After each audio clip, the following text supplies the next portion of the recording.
Мы, руководители национальных и региональных телекомпаний субъектов Российской Федерации, выражаем свою крайнюю озабоченность ситуацией, сложившейся в сфере эфирного цифрового телевещания. Криком души назвали на встрече необходимость этого обращения. Национальные и региональные телекомпании очень рассчитывают на создание третьего мультиплекса. Вот цель письма. Оно отправится 9 адресатам, высокопоставленным лицам регионального и федерального уровней. В общедоступном эфирном телевидении сейчас 20 федеральных каналов. Региональные изначально тоже должны были включить в мультиплекс, но потом поправку исключили. Отсутствие мультиплекса для национального контента может привести к закрытию телекомпаний на местах, говорили сегодня.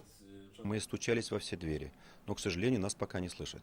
Нам же говорят, идите в кабель, идите туда, идите сюда, делайте спутник, но все это за деньги. То есть почему там 20 федеральных каналов эфирного цифрового телевидения будут бесплатными, а наши национальные, региональные каналы должны быть за деньги?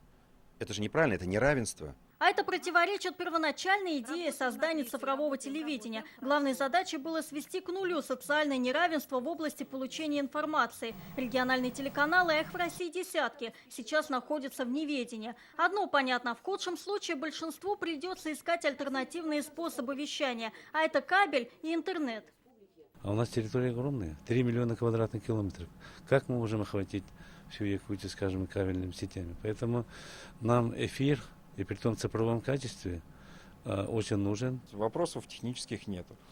Нету правил игры, да, то есть для региональных телекомпаний. Вот мы, собственно, своим обращением хотим дать возможность нашим законодателям, органам государственного управления, возможность, чтобы они эти правила игры нам предоставили. Есть еще национальная составляющая, что освещается жизнь местных коренных народов, поэтому прекращение именно жизни региональных компаний в цифровом телевидении, в эфирном, не совсем, наверное, правильно.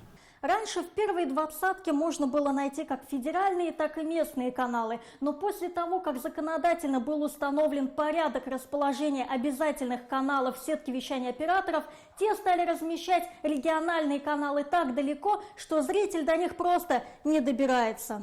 А кабельщики часто выбрасывают из своих сеток местные каналы. Все это влечет за собой уничтожение регионального и национального телевидения. Так что сейчас надежда только на содействие федеральных властей. По словам Ильшата Аминова, регионы сами могут профинансировать третий мультиплекс. Нужна лишь политическая воля. Лилия Халимова, Ильшат Мухаметов, ТНВ, Казань.